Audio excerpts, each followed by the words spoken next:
That's the goal, is to win every tournament, because I feel like my skills, and if I play my A game, it's going to be anyone's A game. So that's kind of where I am mentally. So I feel like that's kind of where my game is I want to be better than everyone else, and that's my mindset is that I am. It's a new season, and last year is a thing of the past.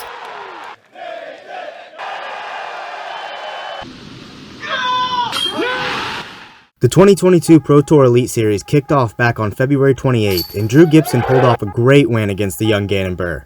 But there was only one thing missing. This guy.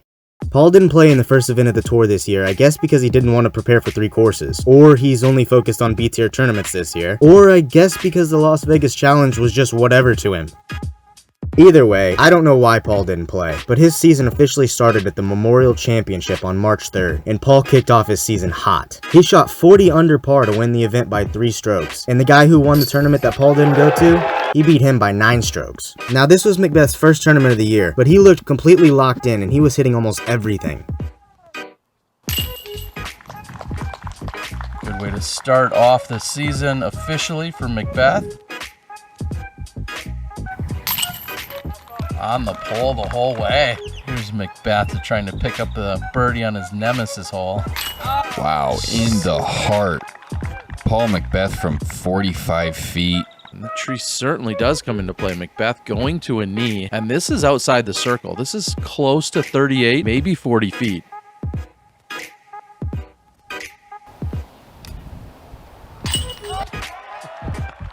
Unbelievable. With the dominant opener he pulled off, McBeth set the pace for his season, and he's going to have to keep up this pace if he wants to pull off any of the crazy numbers he managed last year. He finished the year with over $90,000 in earnings, winning 6 events, and he only missed placing in the top 10 3 times all year long. So yeah, he definitely has his work cut out for him to live up to those expectations. But things are looking good. Paul finished the first round 16 under par with an 11.08 rating, and the 2 putts he missed were inside the circle. Staring straight at the water, maybe just inside the circle.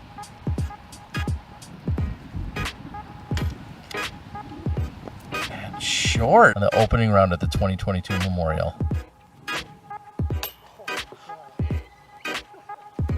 Oh, and was that just the pressure you spoke of? I can't believe it. If he would have hit those, he would have came away with another perfect 18 under round. So after dominating in his first event back, it takes us to this past weekend, where the Pro Tour stopped off in Waco, Texas for the second Elite Series event. And this time, Paul showed up. Paul McBeth.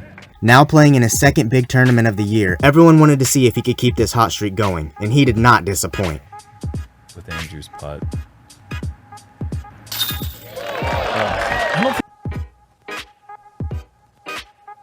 I'll tell my kids about it. Jeez. Wow. There's no possible way anybody listening makes that putt. Yeah. Because I know I wouldn't. This guy he's a chess player, and he's a couple moves ahead. Yeah, I'd say a couple is an understatement. Absolutely. Last thing you want to see is something off the top. Wow. For his 7th birdie in a row.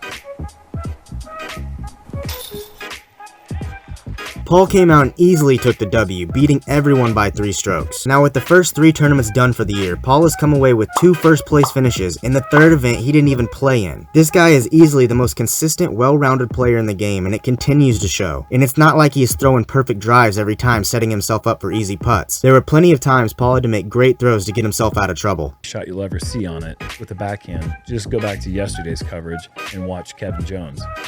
What is Paul doing here? Through Sky Roller. He was... What? No, he was in bogey, maybe double bogey range. This is a scary stance because I've never seen him mess up doing this.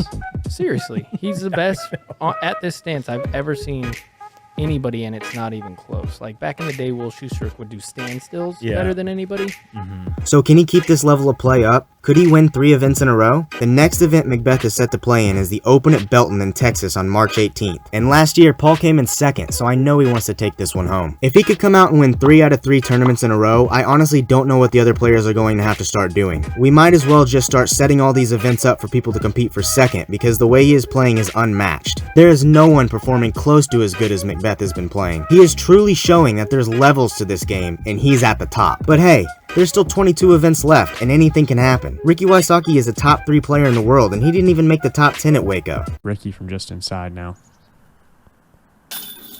Oh, I couldn't tell the shadows were in the way. We've seen him here before. Yeah, inside definitely in his range. Just out of reach. He's still trying to figure out all his new discs due to his recent sponsor change, so once he starts to get into the groove and become more familiar and comfortable with the discs, I think he will start really showing out as well and possibly giving Paul some competition. But until Ricky gets his discs together, I don't see anyone out there at the moment that can take down Paul if he's playing at this level. All we can do is sit back and enjoy the greatness that is being displayed every weekend. No way! What? 2022 and two-time Waco Annual Charity Open champion, Paul McBeth.